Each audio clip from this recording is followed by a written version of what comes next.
It began with a tiny movement of fingers in a crowded winter shelter, so small it looked like adjusting a glove. But the woman behind the table was shaking, and her eyes were begging for help. Near the door, a man stood too still, one hand buried in his coat like he was holding onto something heavy.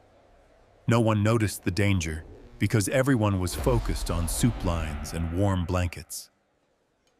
Then Ethan Cole saw the signs. A former Navy SEAL, he didn't rush. He measured the room. Beside him, a black and tan German shepherd stayed silent, watchful, a warning without a bark. And in the next breath, the threat stepped closer. Subscribe, comment, and share to see justice served. Gray bridges, quiet hands. Winter in Pittsburgh moved like a slow knife. Wind cut off the rivers and slid under collars, turning breath into pale smoke. Ethan Cole walked as if the cold didn't own him, but his left knee told the truth with every step. It wasn't a limp exactly, more like a stubborn hitch, the kind that came from old damage and newer pride. His navy winter coat hung to mid-thigh, heavy and practical. Under it, the red and black plaid flannel showed at the collar when the wind tugged. Faded jeans, brown leather boots, the same set of clothes day after day, like a promise he didn't break. He kept his hands in his pockets, not for warmth, but because he didn't like what they did when he let them swing freely. Too ready, too trained. The city around him sounded muffled, as if the snow had pressed a hand over Pittsburgh's mouth. Tires hissed over wet streets. A bus sighed at a stop. Somewhere far off, a train horn moaned and vanished into fog. At his side, his German shepherd moved with quiet confidence. 5 years old. Black and tan coat, a dark saddle across the back, warm brown along the legs and face. Upright ears that didn't miss a thing. Amber brown eyes that never stared without meaning. The dog didn't pull, didn't prance, didn't beg for attention. The dog watched. Ethan had learned to trust that kind of watching more than he trusted his own thoughts. His mind could wander into old rooms he didn't want to visit. The dog stayed in the present, in the air, in the small shifts that came before trouble. Tonight, the air smelled like river water and exhaust, and something faintly metallic, the way cold sometimes tasted like pennies.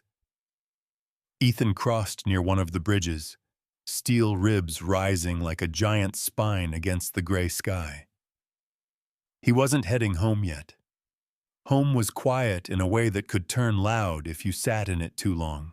He took the dog toward downtown, toward a building with a tired sign and warm light in the windows.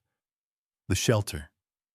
A small place, the kind that survived on donations, volunteers, and stubborn faith that people could still take care of each other. Ethan had been there before, always anonymous. Drop off coats, leave canned food, fix a broken hinge, then disappear. He preferred it that way. Inside, heat rolled over him like a blanket someone else had warmed. The smell of soup and coffee hit next. Wet wool, clean soap. Human life packed close together. The dog's paws made almost no sound on the worn floor. Ethan paused just inside the door. It wasn't a hesitation. It was a scan. People everywhere. Older women in knit caps. A man with cracked hands warming them around a paper cup. A teenager staring at the floor like it might open and swallow her. A volunteer carrying a box of donated scarves.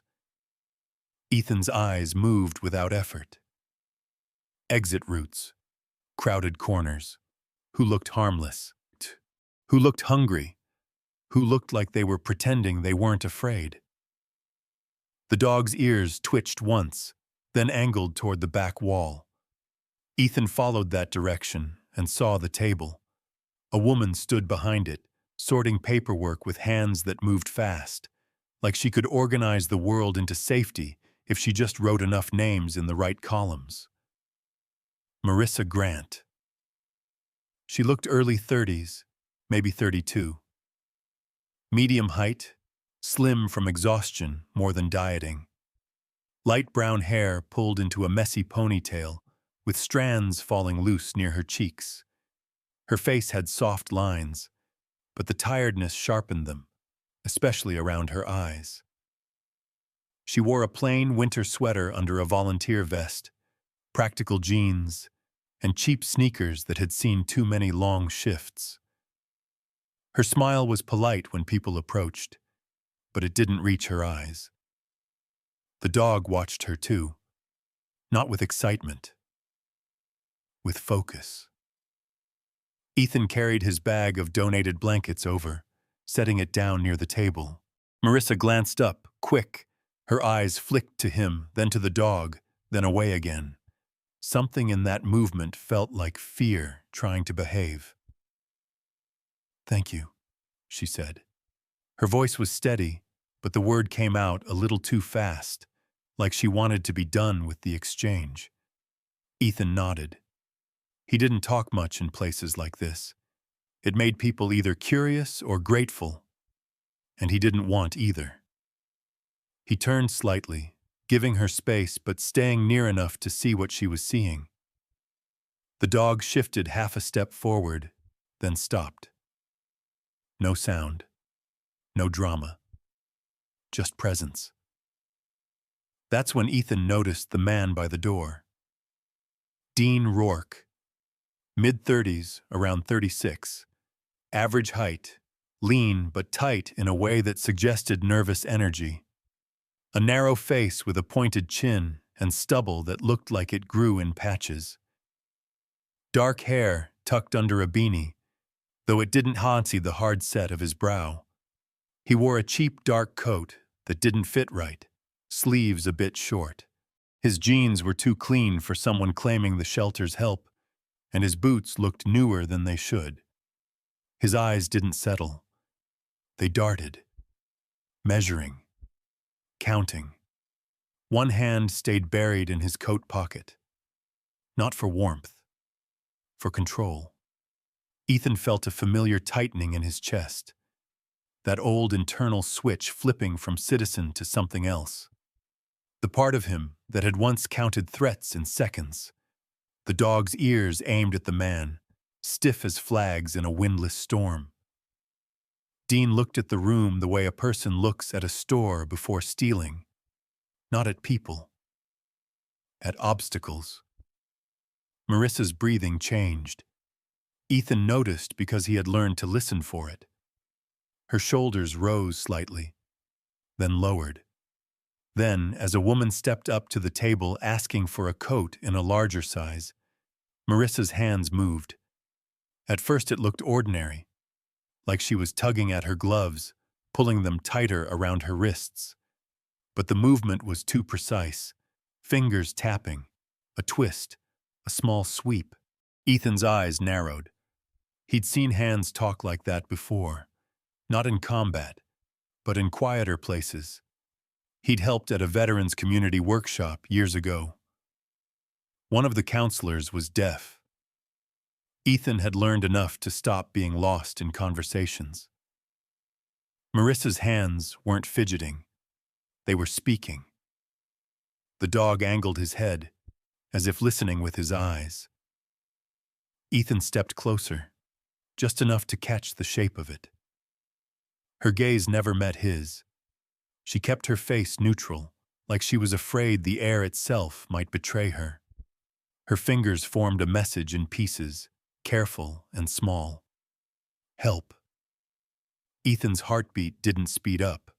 It slowed, because now the room had changed, and he had a job, whether he wanted it or not. He didn't move toward Dean. He didn't stare. He didn't make a hero out of himself. He shifted his weight, easing pressure off his left knee, as if getting comfortable.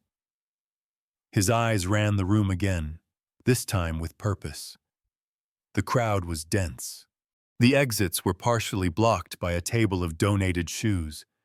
The back hallway looked narrow, probably leading to storage. Dean's hand stayed in his coat pocket. The dog stood still beside Ethan, body quiet but ready, a living warning that did not need sound.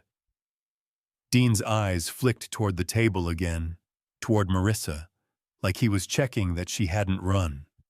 And that was when Marissa's hands moved a second time, faster now, more urgent. Ethan understood enough to feel the chill under his coat. Marissa signaled again, faster and sharper, as if time itself had just been snapped in half. Ethan followed her eyes to Dean's coat pocket and understood that whatever was hidden inside was more than just a threat. The room measures back. Ethan didn't stare at Dean's coat pocket. Staring was a challenge, and challenges made bad men do stupid things fast. He let his gaze drift the way it had in 1,000 other rooms, as if nothing mattered more than old donation boxes and soup steam. But inside his mind narrowed to clean edges, distance, angles, hands, exits. The German shepherd stood at his left, still as a carved figure, black saddle gleaming under the shelter's fluorescent lights, tan legs planted, ears upright. The dog's eyes didn't blink much, not because he was angry, but because he was reading. Ethan felt the dog's attention like a quiet pressure against his own ribs. Marissa's fingers had spoken clearly enough. Weapon. Ethan's pulse stayed steady. That was the trick people didn't understand. Fear didn't always make him loud. Sometimes it made him calm, the way a lake could freeze smooth before it cracked. He shifted one step to the side, not toward Dean, but toward a position that gave him a better line on the back hallway and the front door at the same time. His left knee protested faintly. He ignored it. Behind the table, Marissa kept her face neutral as she handed a scarf to an elderly woman. The woman thanked her, smiling, oblivious. Marissa's hands didn't tremble, but her shoulders were tight, like she was holding a breath she couldn't afford to release. Ethan caught her eyes for half a second. Nothing dramatic. Just enough. He lifted 2 fingers slightly, then pressed his palm down, a simple signal. Stay calm. Marissa's gaze flicked away. She swallowed once. Dean Rourke remained by the door, too still for a man who claimed he was just there for warmth. His eyes tracked Marissa more than the soup line. His hand stayed in that pocket. The dog's tail didn't wag, didn't tuck. It stayed low, balanced, controlled. Ethan moved like he was browsing. He drifted toward a stack of coats on a folding table, touching sleeves as if searching for the right size. But he was listening, watching.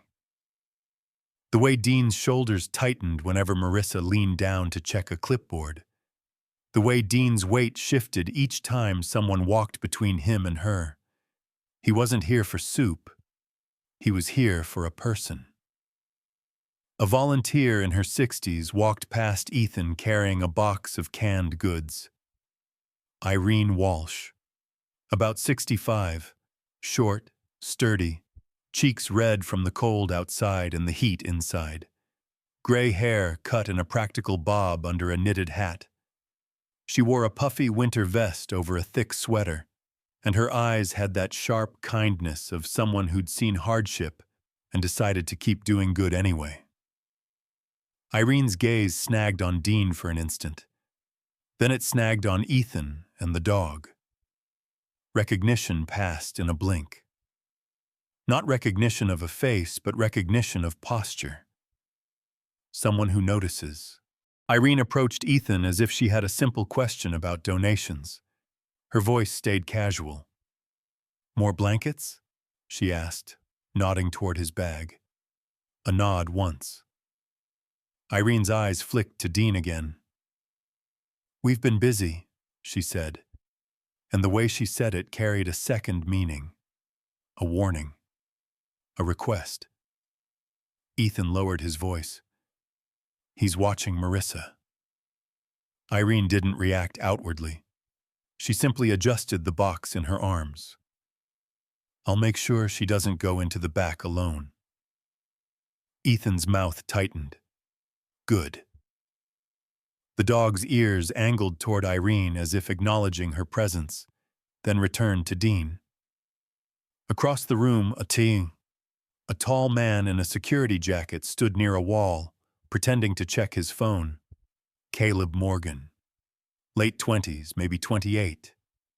Broad shoulders but soft around the middle like someone who used to work out and now worked long shifts instead. Light hair cropped short. Round face with a nervous habit of chewing the inside of his cheek. He wore a cheap black security jacket and dark pants that looked more like a uniform than a choice. Caleb's eyes kept sliding away from Dean as if looking at him directly might invite trouble. Ethan studied him for a second. Not a coward, exactly. Just a man who didn't know which kind of trouble he could survive. Dean finally moved. Not fast. Not rushing. He approached the table with a slow confidence that was meant to feel inevitable. Marissa kept working. She didn't flinch. But Ethan saw her fingers tighten around her pen. Dean leaned closer, voice low enough to be private, loud enough to reach like poison.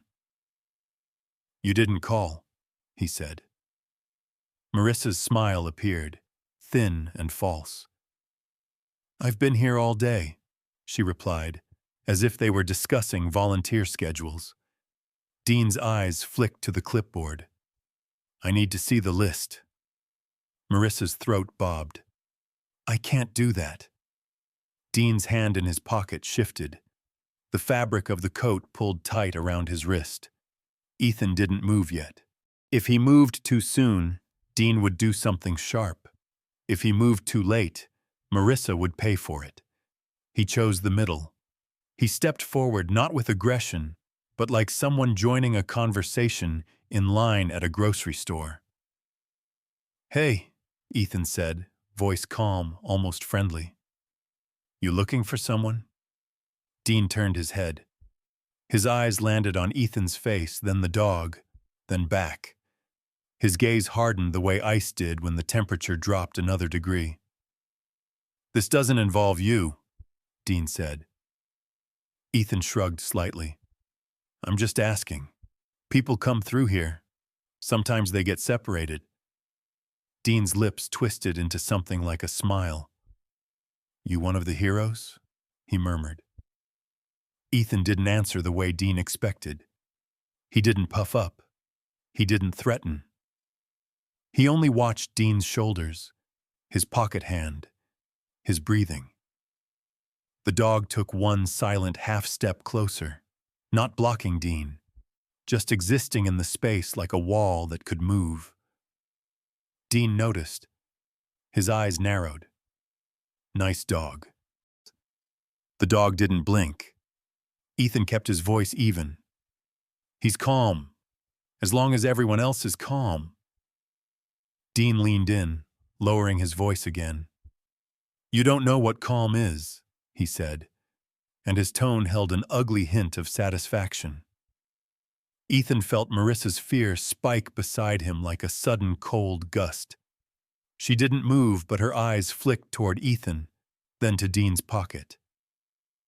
Ethan's mind ran through options. If Dean had a knife, the range was close. If it was a gun, the range was everything. Either way, the room was packed with people who would panic and stampede. He needed space. He needed quiet. He needed control. Ethan turned slightly, speaking louder, addressing the room without sounding like he was addressing the room.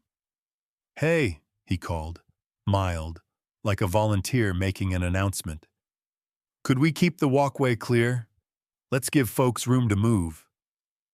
A few people shuffled, adjusting without thinking. A woman stepped aside with her bowl. A man scooted his chair in. The soup line shifted naturally, creating a small pocket of open floor near the table. Dean's eyes flicked around, realizing the room had changed shape. The dog stayed still, but his weight shifted forward, ready. Irene moved to the back hallway and quietly guided a couple of teenagers away from it, pretending to show them where the extra gloves were. Ethan watched Dean watch Irene. Dean's jaw tightened. He took a step closer to Marissa, voice dropping so low it was nearly lost in the hum of the shelter. "Don't make me repeat myself," he said. "The list." Marissa's fingers slid to her glove cuff again. Not fidgeting. Talking. Ethan caught the motion from the corner of his eye. The message wasn't long. "He has it." Ethan's mouth went dry.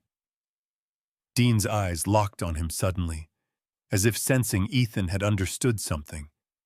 And then Dean smiled for real, thin and cold. "Let's take a walk," he said to Marissa, and his hand in his coat pocket finally moved, as if he was ready to show the room what he'd been hiding. One step off the line. Dean's smile didn't belong in a room that smelled like soup and wet wool. "Let's take a walk," he said to Marissa, and the words landed soft, like a hand on the back of her neck. Marissa didn't move. Not yet. Her face stayed polite because fear sometimes wore manners to survive. But her eyes shifted toward Ethan with a question she couldn't say out loud. Ethan's answer came in the way he positioned his body. He angled half a step so Dean couldn't pass without brushing close. Not blocking, not challenging, just narrowing the lane. The kind of move that didn't look like anything to a crowded shelter, but changed the math for the person who knew what he was doing. His left knee ached as he settled into it. He didn't fight the pain. He used it.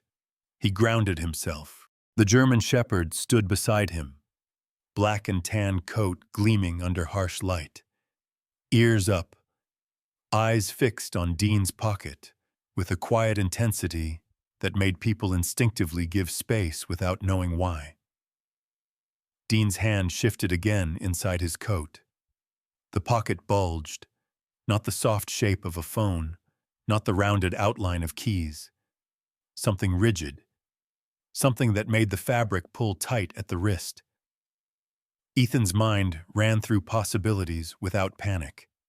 Knife, close range, fast. Gun, distance, chaos. Something else, unpredictable. He took a slow breath through his nose. The room gave him information in layers.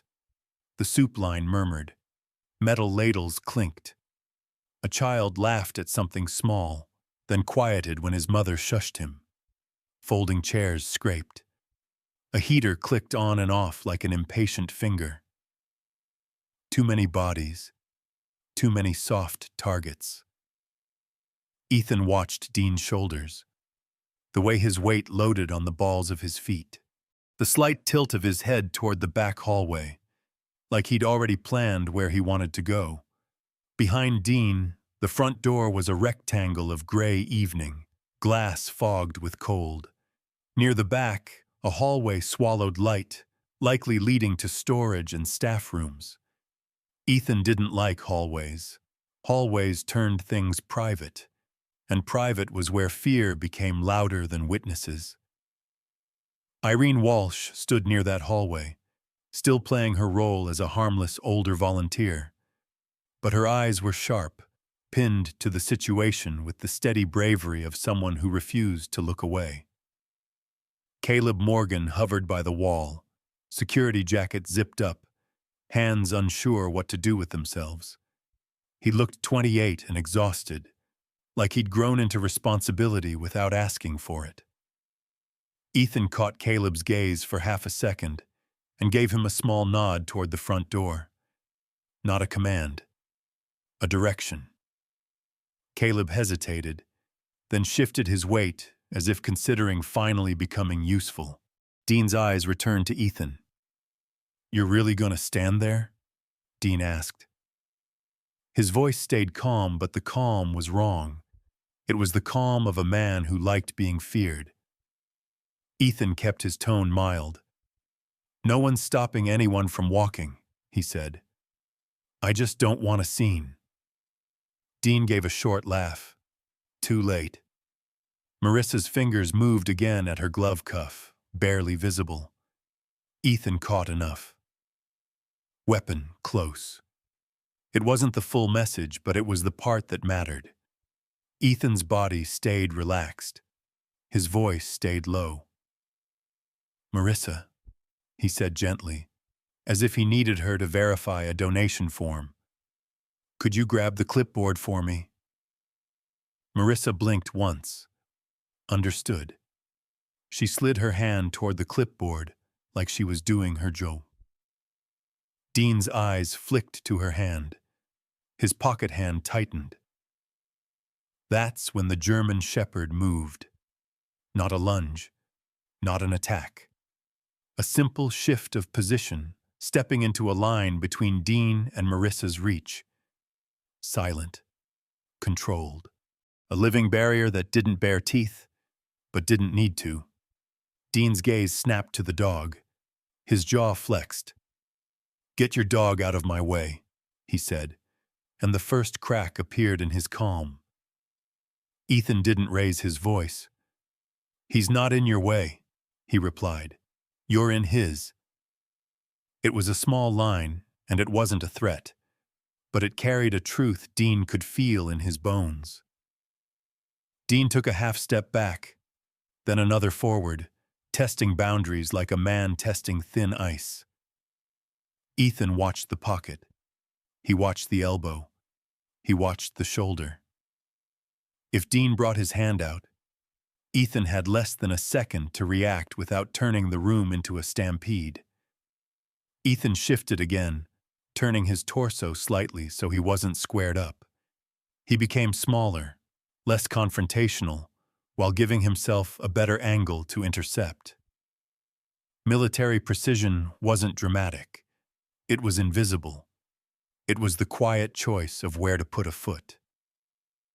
Ethan spoke again, still calm. "You said you need something. Tell me what it is." Dean's eyes narrowed.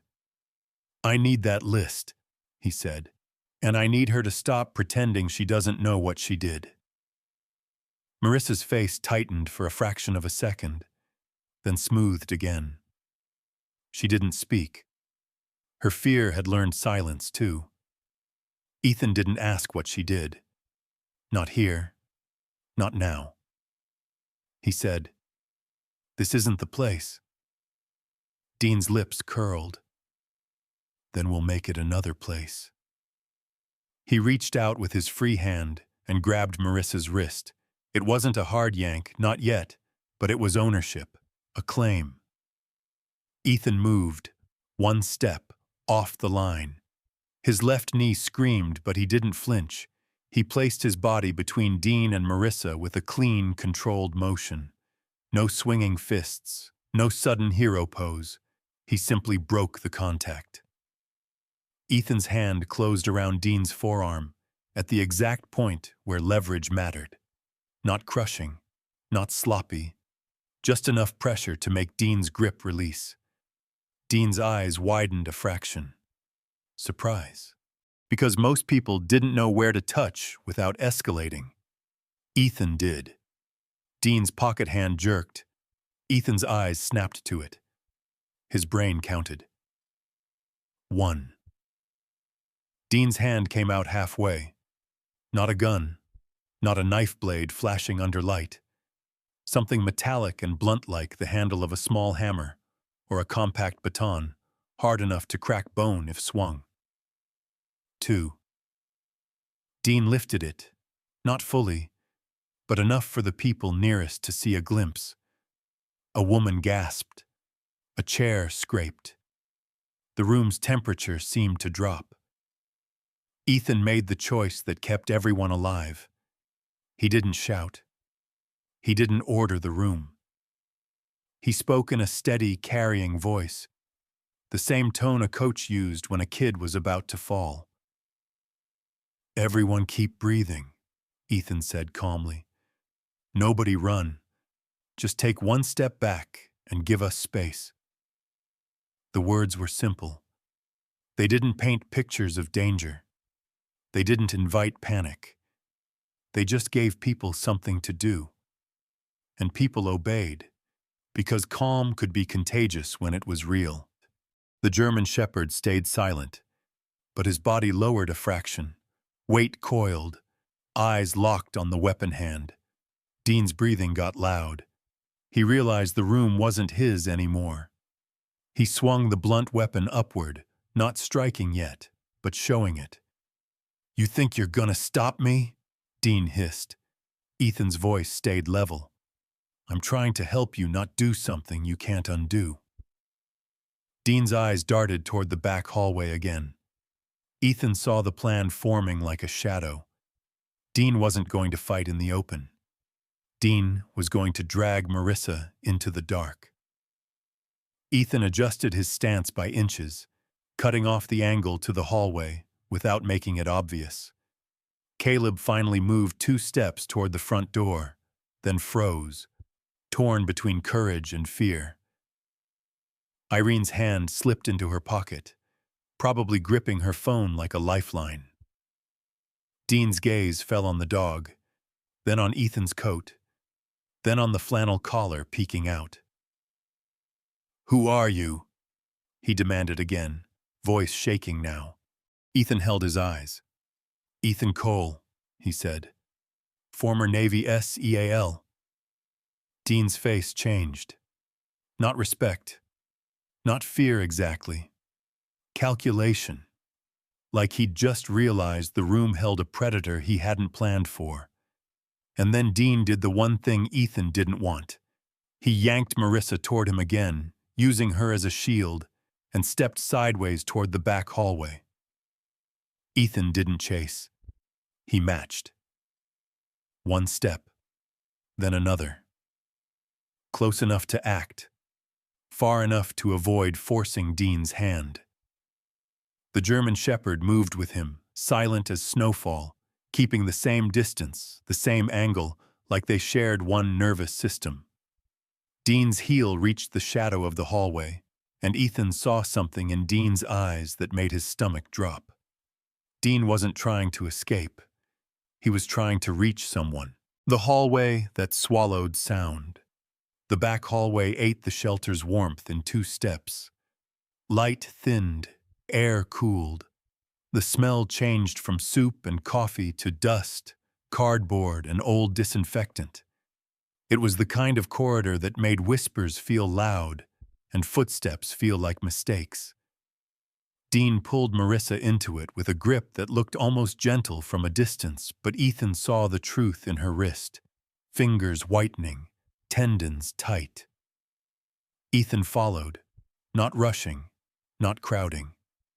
He kept himself at a measured distance, close enough to act, far enough that Dean didn't feel cornered into violence. The German Shepherd moved beside Ethan, silent as breath on glass, ears forward, body aligned with Ethan's hips like they'd practiced 1,000 times without anyone calling it practice. Ethan's left knee complained with each careful step. He adjusted his weight to spare it, rolling through the boot heel instead of snapping the joint. Pain was information. He didn't let it become a decision. Behind them, the main room's noise dulled into a muffled hum. Ethan didn't look back. He didn't need to. He could picture the crowd, their wide eyes, their shallow breaths. Panic was always waiting. It only needed an invitation. Dean glanced over his shoulder and saw Ethan still coming. "Stop," Dean said, voice shaking now. Not from cold, from pressure. Ethan stopped. Immediately. No argument. That alone changed the room. Bad men expected pleading or bravado. Ethan gave neither. "Talk," Ethan said. Calm. Simple. Dean's coat shifted as he raised the blunt metal weapon higher, keeping it angled where Ethan could see it. A compact baton or a small hammer handle hard enough to break a skull, small enough to hide. Marissa stood between them, eyes wet but steady. She was early 30s, slim, hair coming loose from her ponytail, and her face carried the strained composure of someone trying to protect more than herself. Ethan read her breathing, shallow, controlled. She was doing her best not to trigger him.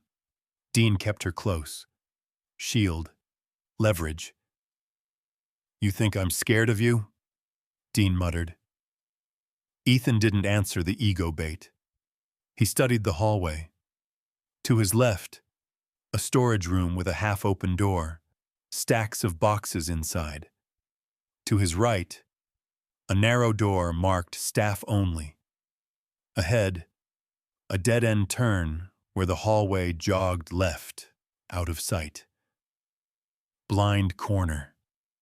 That was what Dean wanted. Dean's eyes flicked toward that jog, confirming it. He wasn't improvising. He'd planned this hallway. Ethan's stomach tightened. Not fear. Recognition. This wasn't just a desperate guy demanding a list. This was a man running a route. Ethan lowered his voice. "You don't have to do this." Dean's lips peeled back. "You don't know what I have to do." Marissa's fingers moved again, tiny, at her side where Dean couldn't see. She kept her palm angled inward, fingers tapping against her glove. Ethan caught fragments. Not alone. Someone else. Ethan didn't let his face change. But inside, the equation shifted. Two threats was a different problem. It wasn't about one weapon anymore. It was about angles and exits and unseen hands. The German shepherd stiffened, then tilted his head slightly toward the staff-only door. Not barking, not growling, just noticing. Ethan's eyes followed the dog's cue. The air there was different. A faint draft, like a door that hadn't sealed properly. A subtle scent cologne, cheap and sharp layered over disinfectant.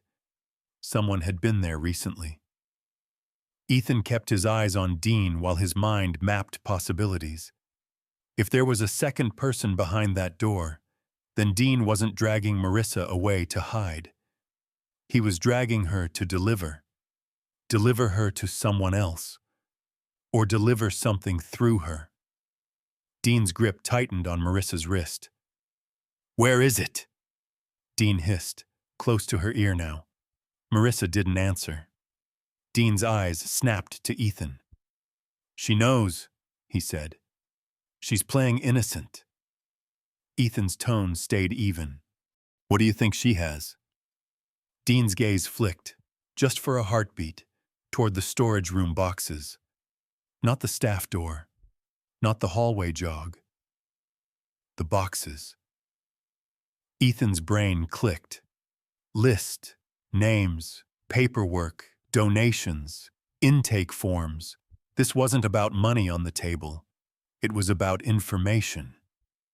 People came here when they had nowhere else to go.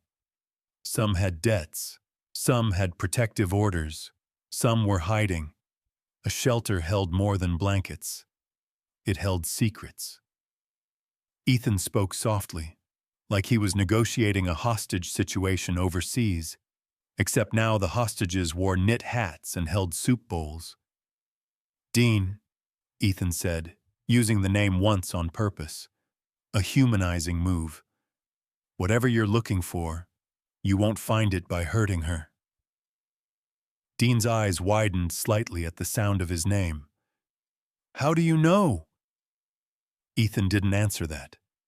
He let it hang. Let Dean wonder how much Ethan already saw. The German shepherd shifted again, shoulders lowering by a fraction. weight coiled, still silent.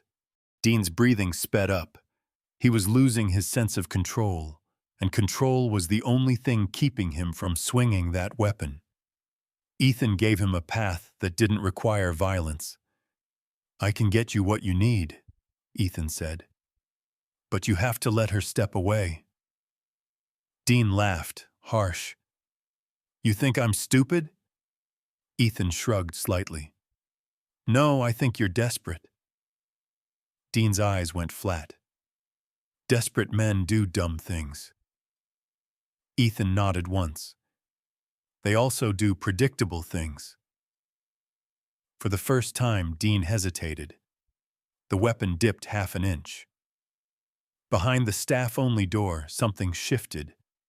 A soft scrape. A faint click.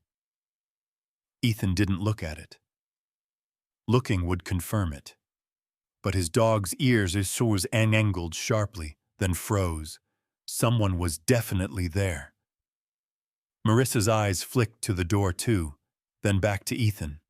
A tiny shake of her head. "Warning." Ethan's voice lowered further. "Dean," he said. "Who's back there?" Dean's face twitched, a crack of panic, then anger covered it. "No one!" Dean snapped too quickly. Too quickly meant yes. Ethan's mind raced through a controlled plan.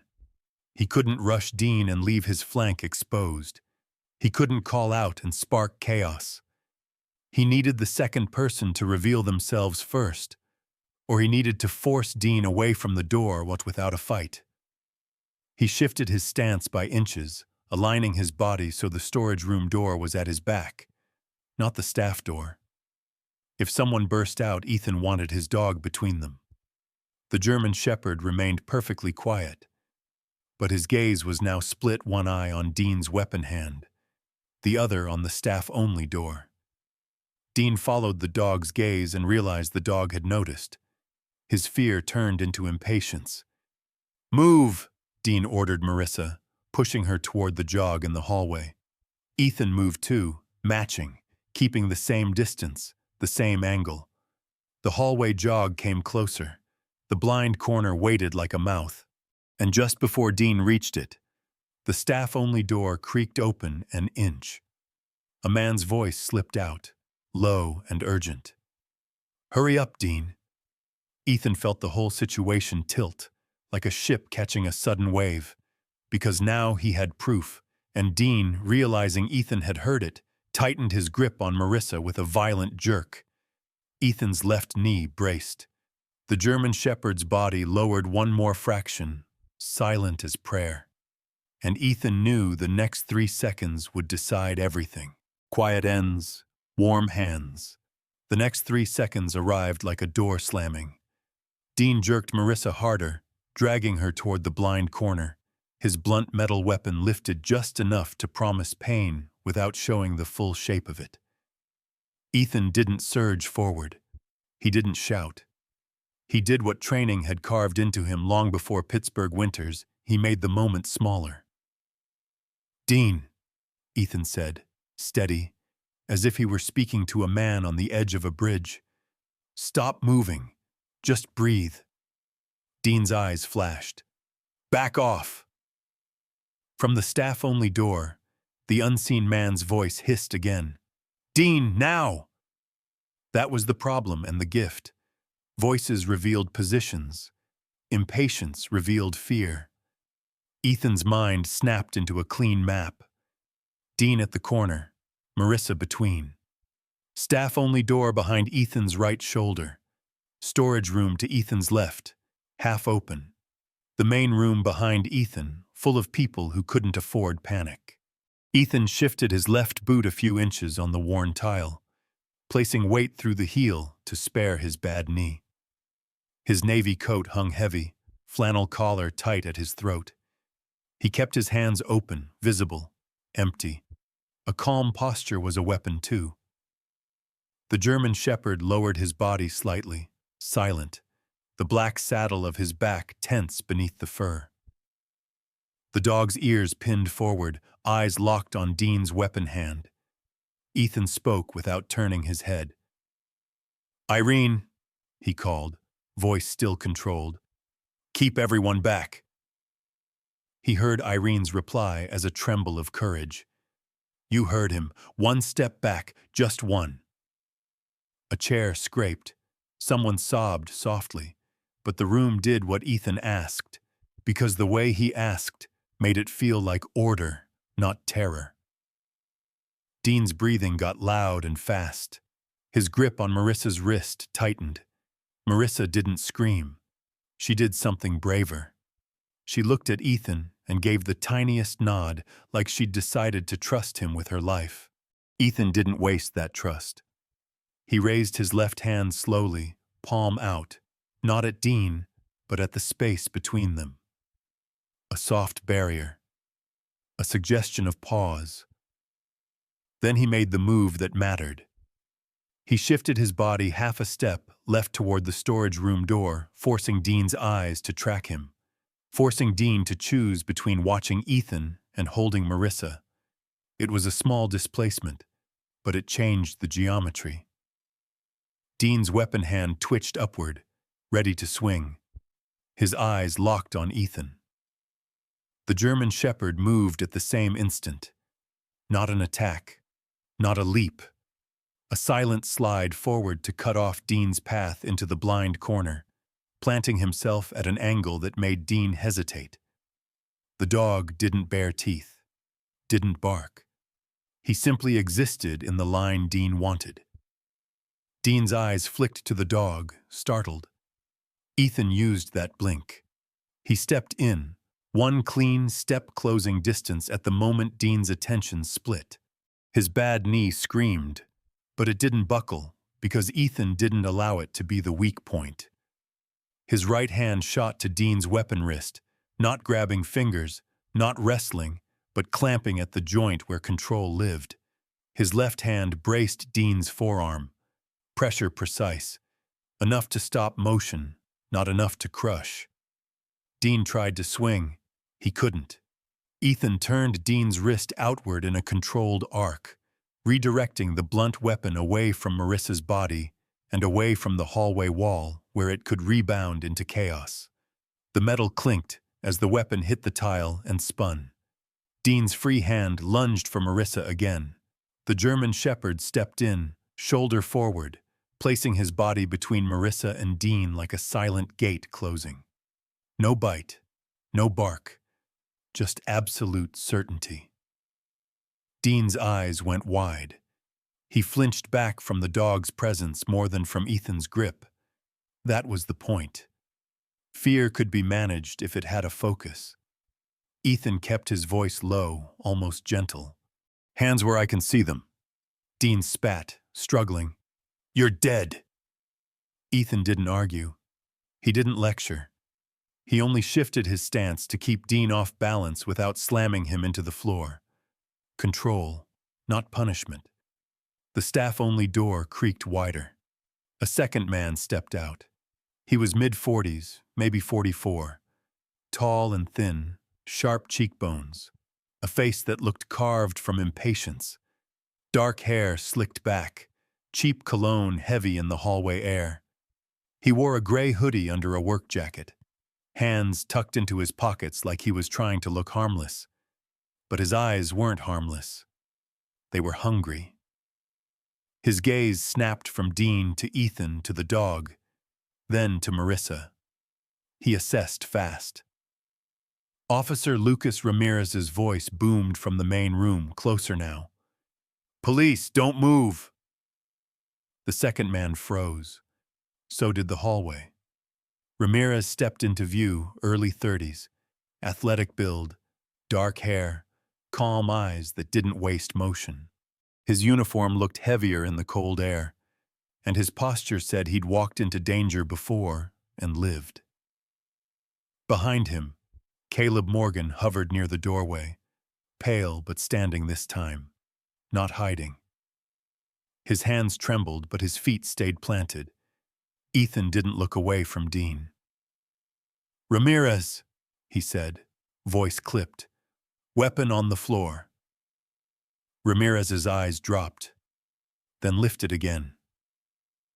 I see it. The second man's shoulders tightened. He glanced toward the exit.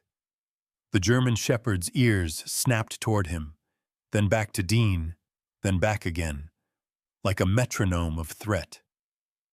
Ethan felt the dog's restraint and trusted it. The dog wasn't escalating. He was warning. The second man made a choice. He bolted. Ramirez moved, but the hallway was narrow. The second man shoved past the corner, trying to slip through the storage door and into the maze of back rooms. Ethan couldn't chase, not with Dean still under his hands, so he made another smart decision. Caleb, Ethan called, sharp now. Front door. Caleb hesitated for one heartbeat, then sprinted back toward the main room's exit, putting himself where the second man would try to flee if he circled around. Ramirez pursued, fast and controlled. In the hallway, Ethan tightened pressure on Dean's arm just enough to force compliance.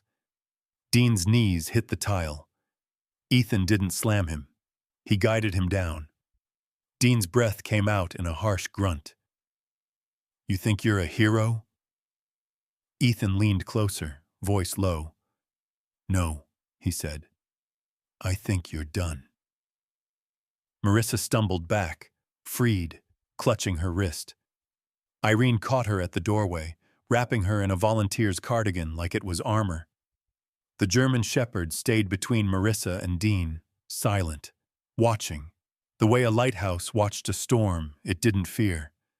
A crash echoed from deeper inside Ramirez, wrestling the second man down in a storage room. A thud, a curse. Then the sound of cuffs snapping. The shelter held its breath. Then it exhaled. People began to speak in whispers, like they were afraid noise might bring the danger back. A woman crossed herself. A man wiped his eyes with the back of a rough hand. Someone hugged someone else too tightly. Ramirez returned, escorting the second man, hands cuffed, face twisted with rage. Dean was cuffed too, his earlier bravado now reduced to silence and a stare at the floor. Irene Walsh stepped forward, chin lifted, voice steady despite the tremor in her hands. Not in this place, she said. It wasn't loud, but it landed like a verdict. Not to our people. Marissa looked at Ethan. Her eyes shone with shock and gratitude and a kind of disbelief that kindness could arrive in the form of calm. You saw it, she whispered. The signs. Ethan nodded once. You were smart enough to use them. She let out a shaky laugh that sounded like someone discovering they were still alive. I only know a little. My son, he taught me from school. Ethan's mouth softened, almost a smile.